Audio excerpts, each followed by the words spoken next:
it demystifies the armed forces. And in the process, it delegitimizes the Nigerian state. And when this delegitimization continues, as students are being killed the more, it will hasten Nigeria's rough road to state failure. Why am I saying this? We must begin to reassess the use and the misuse of the armed forces for internal operations, particularly as it concerns so-called peacekeeping missions. Why am I saying this? A lieutenant colonel,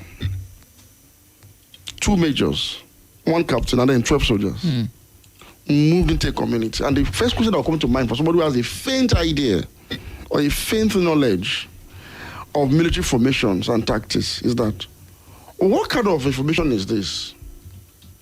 What is a lieutenant colonel doing in the same troop movement with 2 majors, a captain, and just 12 soldiers? In essence, I've always talked about this issue of this dichotomy between kinetic and non-kinetic methods of tackling security, and I've said it severally that the armed forces has no business with non-kinetic approach to security. That's entirely within the purview of the civil authority, within the framework of comprehensive good governance. Comprehensive in all formats, in all ways. That is, the administration of every inch of the Nigerian territory with the principles of equity, fairness, and justice to all, and the impartial enforcement of law and order, and the provision of security and welfare for citizens to make them law-abiding. This is all within the purview of political leadership and civil authority. The armed forces' only responsibility is kinetic in nature. So, in essence, the army had no business going into that enclave for peacekeeping. If there was crisis, if there was a volatile situation, the army should have waited for them to be called in if the police is unable to contain. But you know, a lot of people will tell you that that's been age-long. Like the guest we had yesterday, very conversant with the region, and he said this is a conflict between this community that's gone on for a long time. Yes. So it's possible there's been attempts at conflict resolution over time, enough for certain individuals to feel like this is the time to bring in the military. I'm saying when the military is moving, you're not going to move in as a peacekeeper. You're moving in with the full complement of your units and formations. Okay. So you can enforce law using the superior force of the state applied maximally to defeat any other force there. They're trying to destabilize the region. I'm saying this because a lieutenant colonel commands a battalion. Standard battalion has 1,000 men. But I know that for in Nigeria's case, sometimes we do not have standardized formations and units. So I think in the case of Nigeria, a battalion is about 300 men plus. Meaning for a battalion commander to leave his headquarters into a conflict zone, he should have moved after proper surveillance and reconnaissance have been taken in that area to determine the level of threat available there. So even if he has determined that okay, his battalion alone can contain it, he should move with the full complement of his battalion, with all logistics, with all force, with all armory. So that when you enter that place, you have decided that this is enough to defeat whatever threat is there. You will not go there and lose lives unnecessarily. And when you decide that the threat assessment reveals that it will require more than a battalion to combat this, you call for sister battalions within that brigade. And if it is the entire brigade that is required to move in the entire brigade. If you need to move in more brigades, bring in sister brigades from adjoining states. If you need a whole division, move in the 6th division entirely into that place.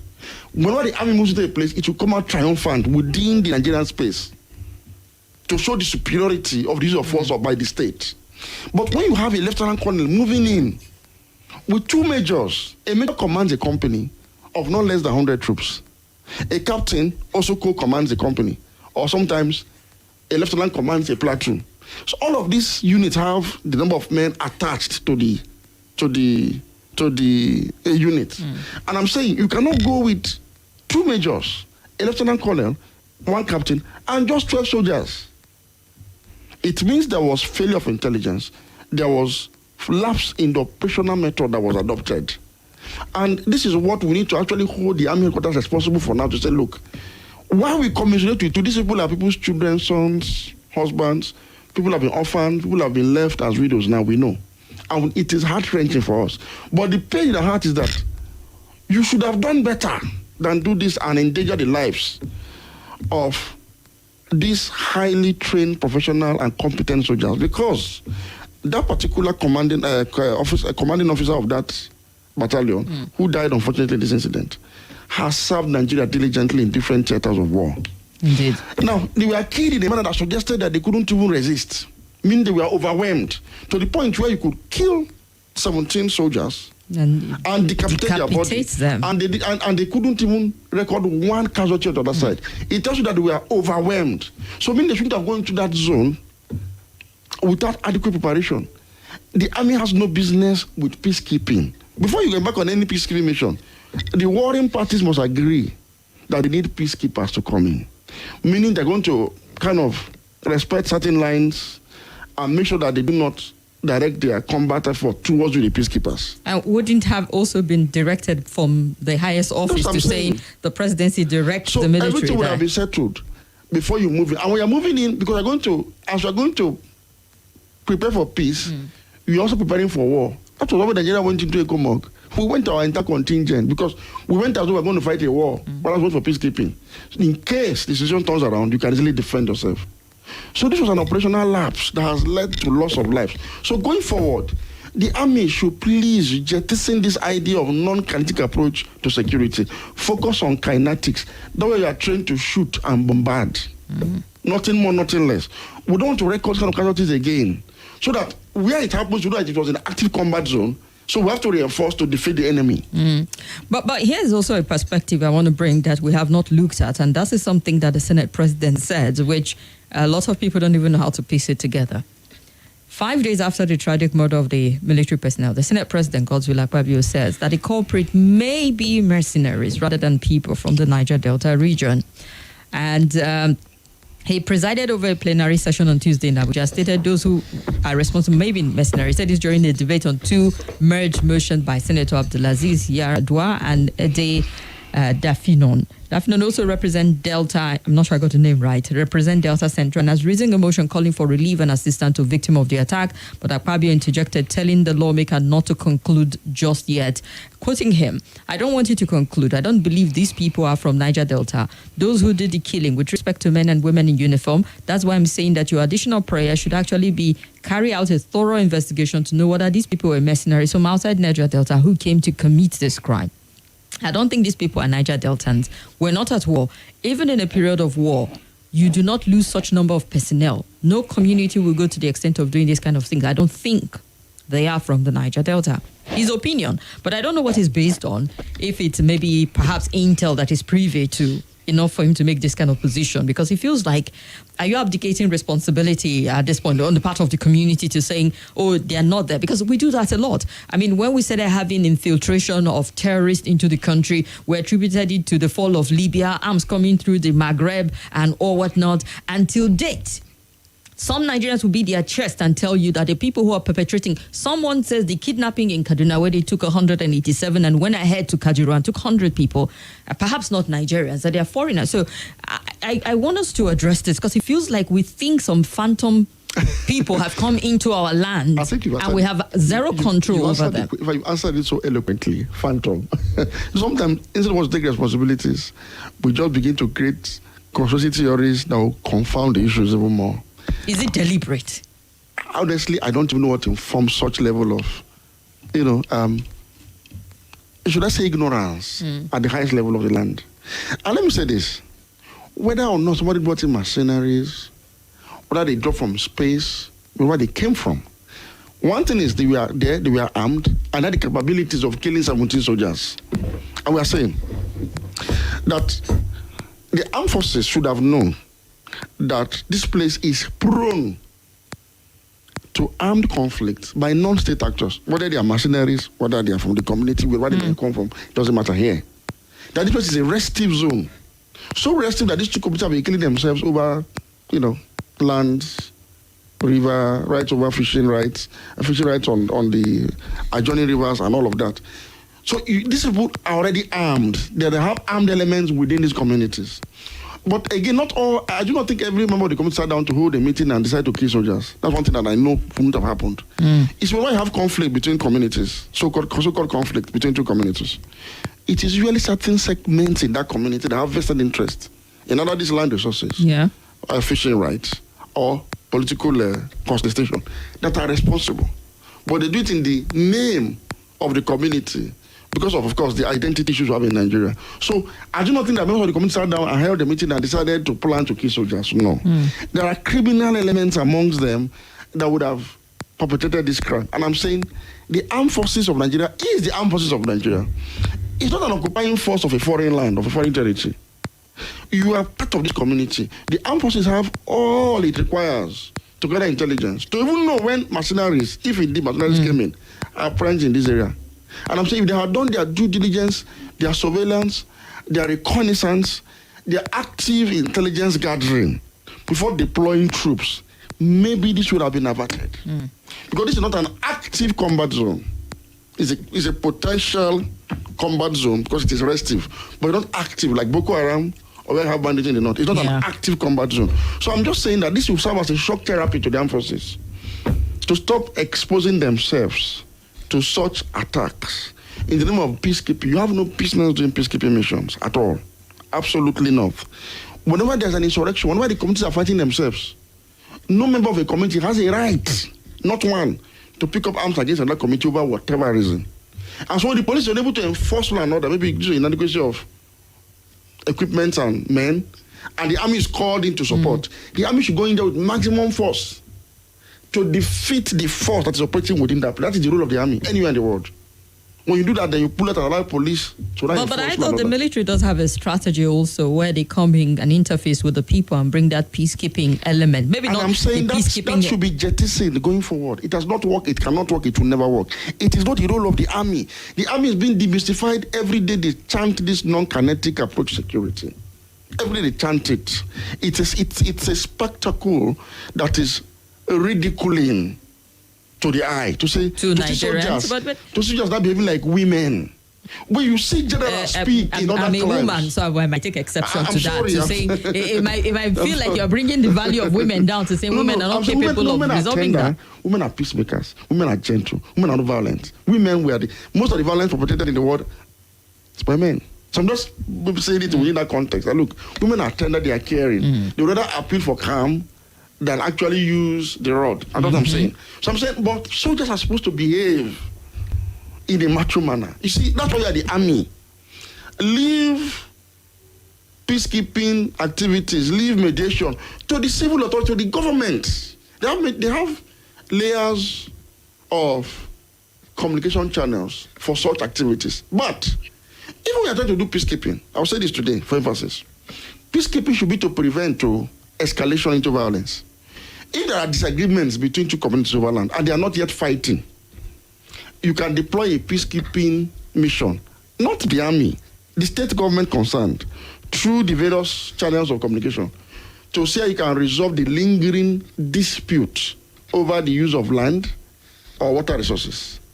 Now, if that fails or if that was not done, and they resort to conflict, physical conflict, at this point you are going to suspend all dispute resolution mechanism and moving with the required force to enforce law and order. Bring anybody on both sides fighting themselves over along land and water to justice to book first. When you restore calm and normalcy, and you can now revisit the root cause as okay to forestall the occurrence of this in future. What are you guys talking over land and water resources? The state can now come in to apply the relevant laws, administrative procedure to resolve that matter. But once communities resort to arms first, at this point the army has no business going in to begin to talk about peace. No, you go in and bring down those that are fighting themselves and killing other people. Because this happened in Jos. When people were killed in Jos recently, I was embarrassed. I was flabbergasted, if I must use that word. To see the army resorting to calling communities together for a meeting. And I'm saying, no. And guess what? It happened again. I said, no. You don't call peace meeting when people have been killed because they're the killers. That is the role of the army. And the sooner the army adjusts itself back to that traditional role I think it's better for our sanity in this country. Because if this thing continues, the army will be demystified. And what happens, the state itself, the Nigerian state, will lose legitimacy. Because people no longer trust in what that used to be like the last line of defense. If the police fails, civil defense fails. The army is seen as that Superman, that omnipotent force that can solve our problems internally.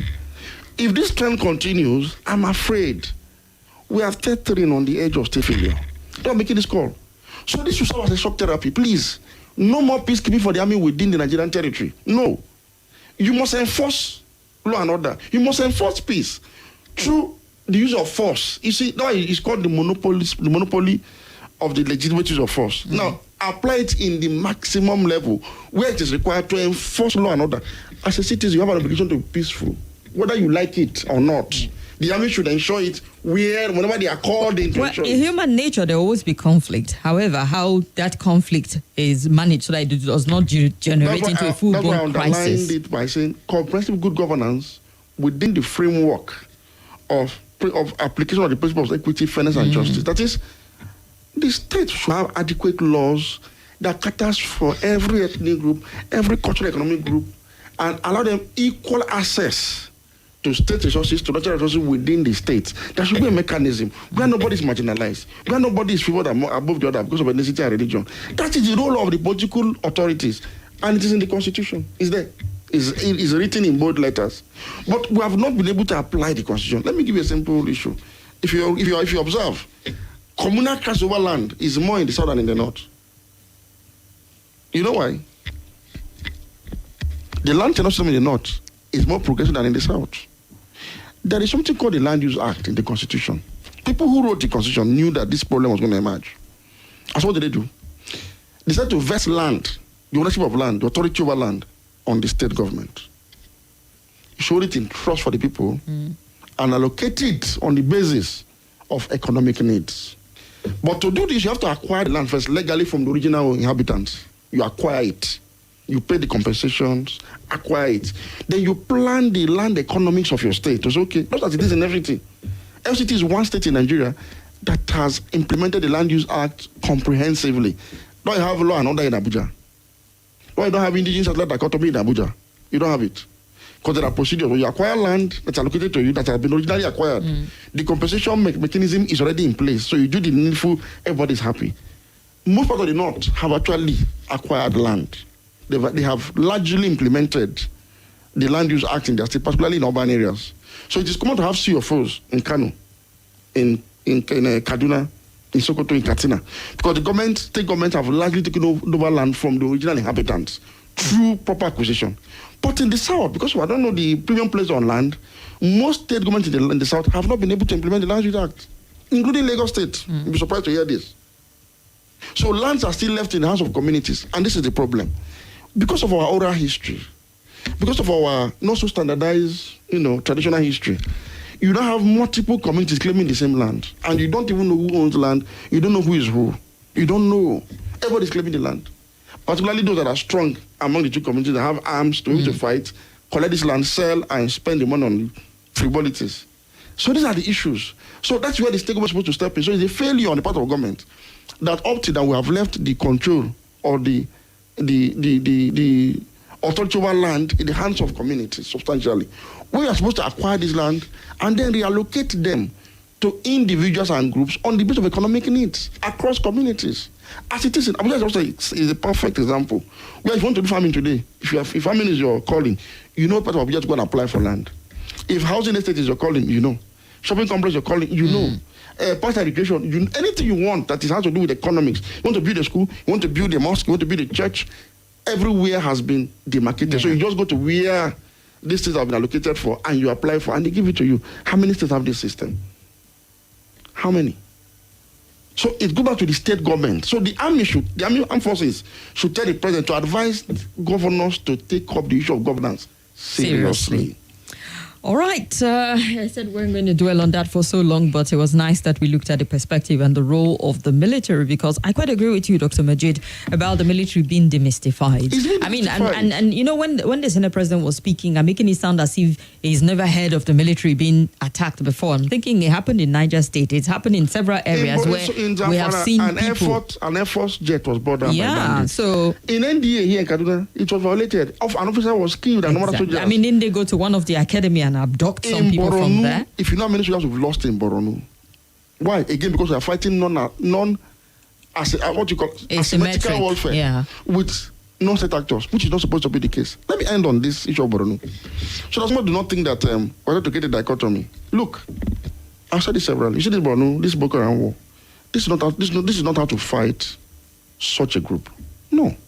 Yes, we've deployed maximum force, but we're fighting an asymmetric warfare that we can never defeat them. You know what I'm supposed to do? What? Since the center of the threat is Borno, Yobe, and parts of Adamawa, and the reason is this: these three states have contiguous borders with Chad and Niger that allows these people to go in within those buffer zones to regroup, to access arms from the Sahel, and then come in again to continue to fight this war. What I would suggest to the armed forces today is, look, redirect your Operation Safe Corridor away from rehabilitation and de-radicalization. Redirect it to anybody in this theater. If you know you're not a Boko Haram fighter, I am in Borno, probably in areas where the fighting is taking place, please redirect that corridor. Let them pass that corridor into a safe part of the country, in the interior, where you can ring fence the people. It's like an IDP camp, essentially. But if you know you're not a Boko Haram member, please move into IDP camps. Move it down into Nigeria. Yeah. Aha. Give like 3 weeks, 1 month. I say, look, state governments, relocate people as much as you can. You are supposed to wet the entire region of Borno and where you have this crisis with continuous area bombardments. I mean, if it will take you 1 year of area bombardment alone to wet the ground with the blood of terrorists, do it. When you are done, you cannot send in ground group to do clearance operation. But if you keep doing this hide and seek fight with AK-47 that we are carrying, they're carrying, we can't defeat them. It's not possible because they are not a conventional force. Yeah. Look at what Israel is doing to Hamas. I do not endorse the Israeli method in Gaza. No. I'm just trying to use it as an analogy of what a nation can do when its sovereignty is violated. So a group of people have gone into Israeli territory to pick out, and Israel decides now to neutralize Hamas. Hamas too is an unconventional force, so they fight asymmetric warfare too. Have you observed that they've been doing area bombardment of Gaza is almost in ruins now, before they are now sending in ground troops? Right now, they are done with Rafah and want to send in ground troops into Rafah. And in none of these instances, they create soft corridors. Say, okay, if you are a civilian, move to this place. They give you time to move. As they are moving, they are bombarding these places. That is how conventional forces fight. Until we adopt this method, as I'm talking about it again today, we will not defeat Boko Haram easily. We cannot. It has to be an all-out war. Drop these restrictions. Let us bring down that region. We can rebuild it later. So by Boko Haram, is it extension to even the kidnappers that we see in different parts of the country? You see, each of these theaters because right now, Boko Haram is the lesser threat in Nigeria at this moment. But it is draining our armed forces. As we speak, we are losing more men in that theater than we lost during the Civil War. People forget this. A brigadier general died in that combat. I can't remember any brigadier general, anybody of the rank of a general died during the Civil War on the Nigerian side. I can't remember. If there is any, maybe people can research and tell us. A brigadier died in Borno. There was a time that the ambush on our soldiers was so that they are being buried, the numbers are so murdered, they are being buried in Borno there. Because we're fighting an asymmetrical warfare. It doesn't work. So we need to allow people that are, if you are not Boko Haram, please leave this territory. This is a war zone. And rain the bombs. So we have Tucano jets. This is time to use them decisively. Rain these bombs. Ring fence that area and take it out completely. Take out the buildings. When we finish, we have a Northeast Development Commission. They will have work to do. We will reconstruct Borno, including the government house of Borno. But the army must begin to act as an army. Otherwise, this hide and seek kind of what you are doing will create problems for us. Now, on the issue of bandits, another strategy you can adopt, because banditry is different from Boko Haram. People must understand this. You see, Boko Haram is fighting a war that is motivated by a religious ideology. And so he decides to fight and die. He's not fighting for money, he's fighting for the hereafter. He's been indoctrinated. So the only way you can defeat him is total. He decides to take the might of the state to completely bring down this whole thing and bring it down to normalcy. But for bandits, they are doing it for money. They don't want to die. They have suggested. You see, the governor of Kaduna said he set up a civilian vigilante group. And they don't have the right caliber of arms to fight. The one that was set up by the Zamfara state government, within 2 weeks, 65 of them were killed by bandits. And more are still being killed. So the Kaduna state governor is lamenting and saying, well, they raised this concern with the NSA during their last meeting. And that, but you won't give more details on what they discussed in that regard. Now, I have told because there seems to be an upsurge in Kaduna for some reason. And I'm saying the reason is simple. Banditry is so lucrative in Nigeria, and it is low risk.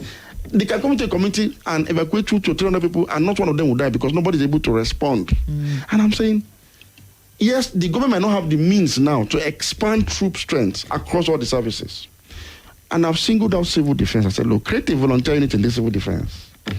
So in Zamfara, for example, bring in the farmers, bring in the cattle breeders, bring in the Igbo spare parts seller, bring in the Yoruba taxi driver. Anybody in that community that's affected by banditry, select members into this vigilante group. And at the core of this group should be ex-servicemen from that state that are resident in the communities. They have experience. They can man the various units within this volunteer corps. When you bring them in, let the federal government incorporate them. To prevent abuse, put them in civil defense. Train them, let them become like officers and soldiers of civil defense. But the difference is you issue them the right caliber of arms, which other vigilantes cannot carry. And the state government funds this whole operation for the period it's going to last.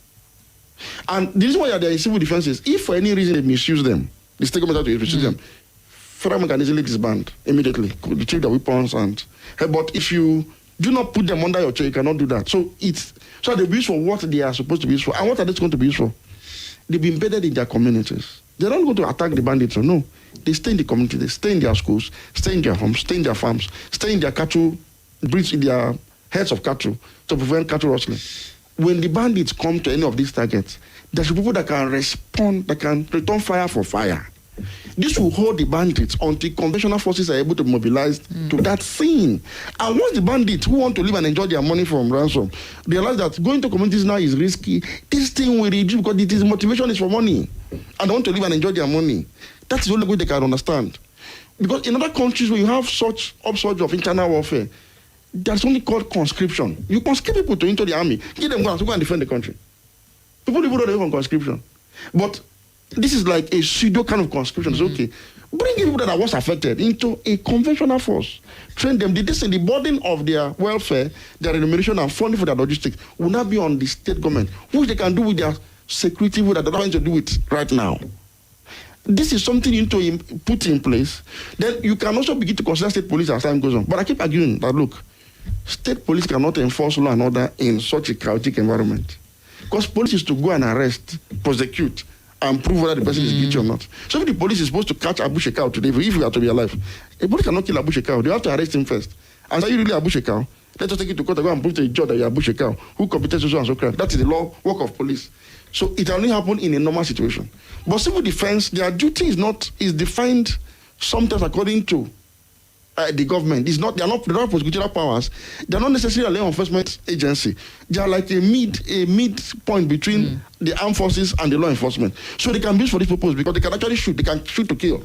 And nobody hold them responsible. But I was saying the vigilante should be incorporated into them. But I've been saying this for more than a year. Nobody seems to be listening. All right then. So all our problems have solutions. Indeed. That's a political will. The determination to actually getting them out. All. Because sometimes I often wonder myself, you've been dealing with this threat for over a decade, and it has morphed into something a bit more monstrous, and yet we're still applying the same old strategy and hoping by some miracle that it's going to give. It's going. Nothing will change, yeah. Well, you have to change the thinking. Look at what other countries have done. When Russia invaded Ukraine, even athletes and musicians were running home to arms to defend their homeland. Indeed. Nigeria's under siege by non-state actors. It was a thing of pride for a lot of them showing their faces. During the Civil War, they had to do emergency recruitment that shot up the strength of the armed forces from 8,000 to 250,000. And most of the people that came into the armed forces were discharged after the war because they were not really soldiers. So why are we maybe even as if what we are saying is something new? Increase your troop strength from this strategy. Any statement that cannot fund this one at least is not serious. They will now know that we are already the state government responsible. All right. So a state like Kaduna should be the first to apply for this, including states like Zamfara, Katsina, Kebbi, and Sokoto. So that because they all set up vigilantes. They've all said, okay, no more amnesty, no more that, which we've said it here severally. It can work. You can't convince somebody who's making billions of naira to just abandon it and go start turning to cattle. He will not do that. Gumi has told you that too. So we are saying it is force for force. The only look, the second one didn't end on negotiating table. America had to nuke Japan. Unfortunately, it was fight to finish. They fought until Hitler capitulated. The same thing with the First World War. The same thing with the Vietnam War. The Americans didn't sit down to negotiate their exit from the Vietnam. They were defeated in Vietnam and they ran away. So look, if you want to defeat evil, mobilize forces of good with equal or superior power to defeat them. All right, then. Let's get some response to that particular story, and then we'll move on to another, which is to a certain extent tied to this whole conversation as to terrorism, because, a lot of people have been asking who are the funders, who are the people financing terrorism in the country. I know that the government has alleged that some bureaux de change are behind the scene financing it or helping to act as a conduit for the monies to change hands between whoever, financiers and the terrorists themselves. Well, following the directive, I'm going to read from The Punch how they put it, because The Punch went ahead to put names that have been sanctioned. The federal government, the Nigerian Sanction Committee on Monday, 18th of March, revealed the identities of 15 entities, including 9 individuals, 6 bureaux de change, firms that have been sanctioned over alleged terrorism financing. The 9 individuals under sanctions are, they mentioned them, Tukur Mamu, Yusuf Ghazali, Mohammed Sani, Abubakar Mohammed, Salamuddin Hassan, Adamu Ishaq, Hassana Oiza Isa, Abdul Karim Musa, Umar Abdullahi, and the 6 BDCs and firms. According to the report, the Western East African General Trading Company Limited, Settings Bureau de Change Limited, GSI General Enterprises, Desert Exchange Ventures Limited, Eagle Square General Trading Company Limited, and Alpha Exchange BDC. Details of the development were revealed by the Nigerian Financial Intelligence Unit in an email sent to their correspondent on Tuesday night, titled Designation of Individuals and Entities for March 18, 2024. The document revealed that the Nigerian Sanction Committee met on the 18th of March 2024, where specific individuals and entities were recommended for sanction following their involvement in terrorism financing. The Honorable Attorney General of the Federation, with the approval of the President, has thereupon designated the following individuals and entities to be listed on the Nigerian sanction list. The document reads in part. On top of the list of individuals named in the document was Kaduna-based publisher Tukur Mamu, who is currently being tried by the federal government for alleged aiding terrorists who attacked the Abuja-Kaduna train in March 2022. And according to the document, he participated in financing for terrorism by receiving and delivering ransom payment over the sum of $200,000 in support of ISWAP terrorists for the release of hostages of the Abuja-Kaduna train attack. The document said one of the individual is the suspected attacker of the St. Francis Catholic Church, Owen, State, on the 5th of June 2024, and the Kuje Correctional Center, Abuja, on the 5th of July 2022. Another was described as a member of the terrorist group Ansaru Muslimina fi Bila, Sudan. The group associated with Al-Qaeda in the Islamic Maghreb. So it's detailed. I mean, go to the Punch and read all of it. But, we heard once upon a time that MFLA was financing terrorism. So sometimes you're a little skeptical when you hear financing terrorism. You want to see them arrive at something substantial so that you don't think it's one of those allegations anymore. One of those phantom tales. Yeah, right? Exactly. Anyway, first, this is quite commendable. This is the first time we are seeing the government of Nigeria coming out forthrightly to name names. We've been asking for this for a long time. In Nigeria, the only country where things happen, and nobody seems to be able to give a clear picture of who is responsible. You just see unknown government. This has given us an inkling into, what really happened. Now, on the case of Tukur Mamu, which most of us know. First, let me say that what we are seeing happening today can also be blamed on the previous administration. This whole talk about non-kinetic approach to security started... I was hoping you were going to build on how we would blame the previous administration for this. All right. It was popularized under that administration. Okay. Because that administration was unwilling to fight banditry. And so they thought, going by Gumi's narrative, don't forget that this guy is Gumi's associate, going by Gumi's narrative, that this people had a legitimate grounds with the state and there are some basis for this. So Gumi will be seen being escorted by security agencies or agents rather, into the den. He did say that soldiers are accompanying him to negotiate with them. Yeah. Following. And so that was because the government of the day, the past administration, was conflicted. They refused to understand that. You see these bandits that Gumi was talking to, that his associate Tukur Mamuna was actually negotiating on their behalf, was simply working on their psychology. You see, these bandits are very clever, very intelligent, very sophisticated. So they worked on the psyche of people like Gumi, and now unconsciously made him their agent, their spokesperson, who comes to give us this talk about they have legitimate grounds, they are marginalized, they don't have access to education, as if there's ever a time in this country where a group of herdsmen and their children wanted to go to school and they were prevented because they were herdsmen. But Gumi tells us these things. And because somebody in government who should know better, to know that this is criminality, should be treated as criminality, sort of sympathize with this and relax the organs of the state to allow for negotiations. The negotiation that Mamu brokered with the hijackers of the trade was actively sanctioned by the government. And also on this same platform, when they broke into Kuje, I raised the red flag without giving more details to say, this looks like part of the bargain to free their members, get money, deliver one or two other things, and they walked away. And I said it then that these people are just playing on our intelligence. They are playing chess, a game of chess, with our entire national security architecture. That there's no amount of appeasement that would dissuade this because this group of bandits have affiliation with jihadi elements. And so what has happened is this: when the government kept some part of the bargain as brokered by Mamu, and the guys didn't keep their own, they went ahead to collect money, ransom money from the victims, and those who couldn't pay, according to the same government ended up paying the money on their behalf just to get them freed. That's when that turned on Tukuru Mamu, because it was not discovered that yes, Tukuru was the one that you were going to take the money to. And I know somebody, I know a victim. When you take this money to them, they direct you to certain BDCs to go and change the money from. Maybe that's why BDCs are involved in this matter now. And Tukuru Mamu will take the money to the bandits. These bandits will use this money to reinforce their armament base to continue that because it's very profitable. And they are doing this and they have target. It's eventually what you are going to have in Nigeria is not careful. It's an unraveling of the state. Something you had in Somalia when the fall of the Siad regime happened and warlords took over Somalia, or something that's happening right now in Haiti. You see, it's an unraveling. They are doing this thing, getting money and continuously reinforcing and expanding their little capabilities to take on the state. And we are still talking about non-kinetic approach. Why am I bringing up this matter? The governors recently met with the NSA from the north, and they came out and they started talking about non-kinetic approach again. And Gumi has shown his leg again and saying, I can help you negotiate too. Let's talk with them.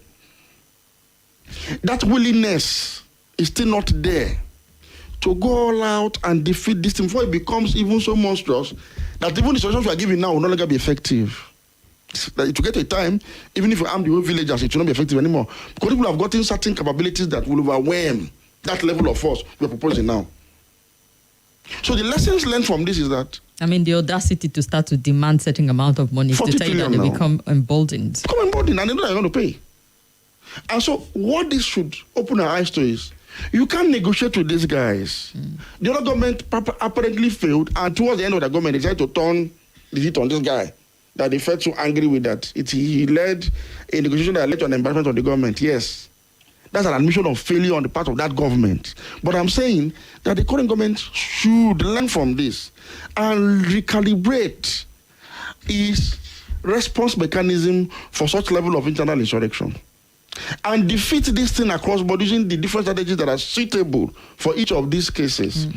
Why am I raising this alarm? Our Vice President, Kashim Shettima, has been talking about the Pulaku solution to banditry.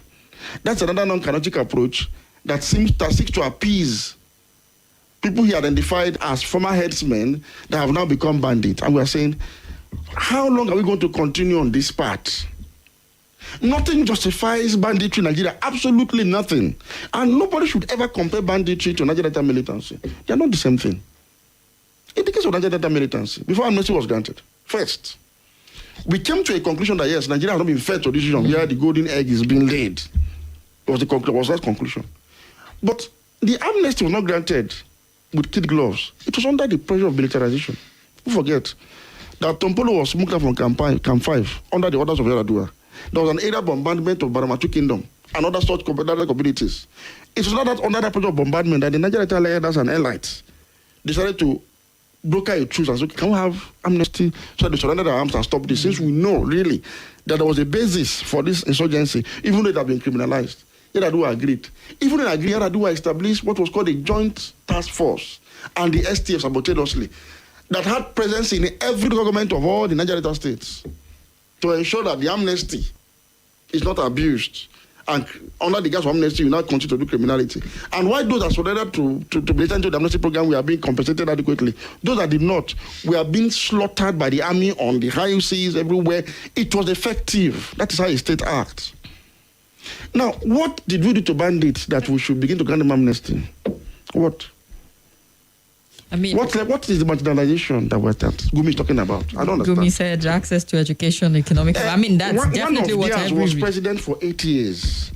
No Ibidaman was the president of Vice President of Nigeria. So if the Fulani man or the Fulani father is complaining of marginalization, according to Gumi, what would I be complaining of? The most influential traditional rulers in Nigeria today are of the Fulani ethnic stock, beginning from the Sultan of Sokoto, who is the Seriki Muslim of Nigeria and Niger. That's the most prominent traditional ruler in Nigeria. To the emirs of Kano, to emirs of Zaria, emirs of Bauchi, Gombe, name them. They are all of the Fulani ethnic stock. Most of the political elite, influential ones have been presidents, they have been governors, and are still governors from northern Nigeria, are the Fulani ethnic stock. How can a group of people who did this ethnic group still complain of marginalization to the extent that they are kidnapping everybody, including Fulani children? How does that make sense to anybody? Well, that was Gumi. Why are we even having that conversation? Well, that's a good question. And that's why a lot of people are asking that. Perhaps Gumi also has some questions to answer at that point in time. Because if you're speaking for them, you're giving them, you're legitimizing what you're doing by saying this is the reason why you're doing it. I said the reason why they're doing this is simple. Let me tell you what it is.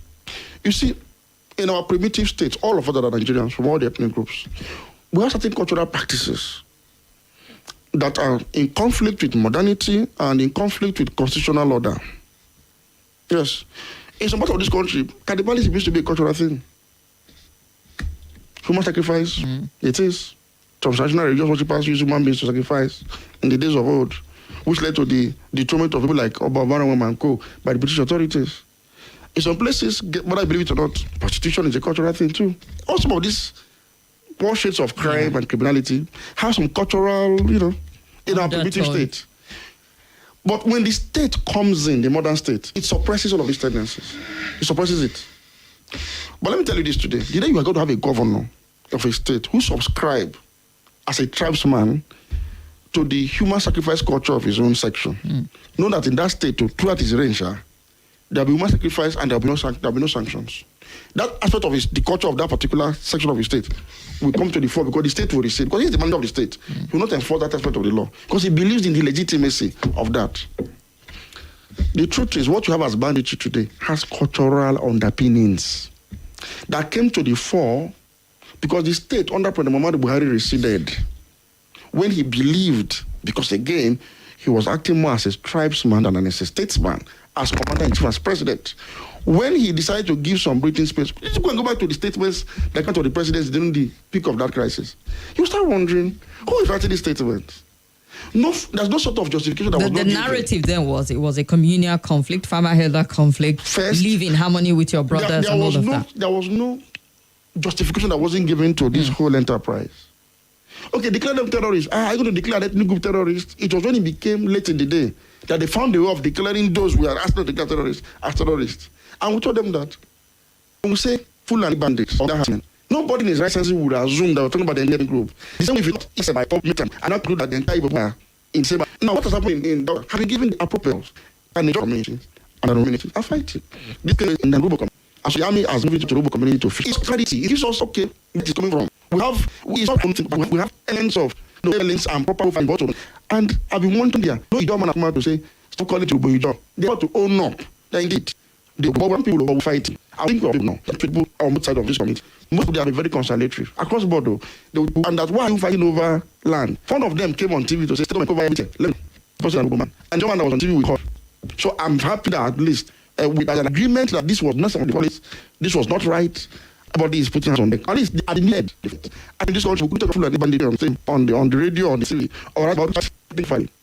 And so this was infested and became a modern enterprise.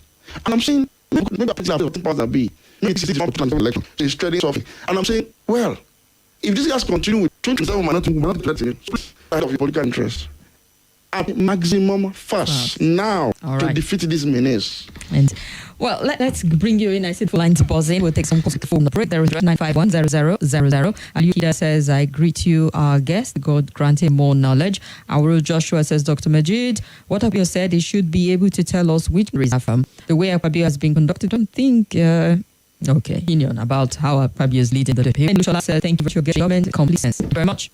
Hello. Hello. Afternoon. Fine and well. Welcome. Dr. Majeed. Good afternoon, sir. Our prayer always for you is that we God bring a leader that would adopt assent for your noble ideas, that you are willing to for develop progress of your fatherland. And it's 90% of your noble ideas and suggestions who are the full of wisdom. We thank you for finding time always to share your outlook on our Kimberly, this course is I want the city police commissioner and his lieutenants, including the Royal Barrier for today that meeting, which they had the mission announced a public central of neighborhood in Guagualada. Will not be resolved. It will have resulted into a religious crisis. We will thank them all this. Thank you, Dr. Thank you very much, Abubakar. Good afternoon. God bless you.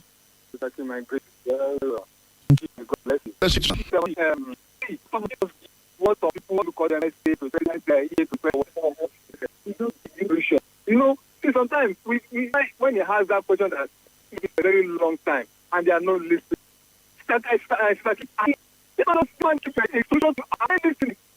Every way solution with a simple solution for you to keep on doing the same record. That happen. You can't do more when a coach hide information, it's not saying information. This doesn't work. We take the play. That's about how to work. No, I don't know. Just keep on. They're not even moving forward. Just backward. And this one tell you, it just give you some perfect solution for our issue. Well, they don't listen. That's just to me. They don't listen. I appreciate you, and we all appreciate you, Dr. Majeed. And may God bless you. Amen, sir. God bless you too. All right, let's hear another caller. Okay. Hello, good afternoon, Kim. Good afternoon. You are? I'm fine, sir. Good afternoon, sir. Go ahead. Thank you. That I mean, in my own life, I believe that it's a Fulani. Because this Fulani issue, I go to Lagos, we go to Akwa Ibom, there is Fulani now. We go to Kofa, and every time I'm there. When you talk, I see Fulani Lagos. I say, what I say is the Fulani Lagos. The Lagos is place. The Fulani everywhere. Fulanis are Nigerians. Fulani from many parts of Nigeria, they choose to decide the access of it. It's very possible to have Fulani Lagos. Fulani could be Namba. Are not Fulani people. Fulani ethnicity. It's not your creamy people. They will have to that are spread to Buruba. We are in our technical. So if only Nigeria and then it's not problem terrorists not in Nigeria like me and you. Please, we need to. Right, let's break the news to see. Let's after.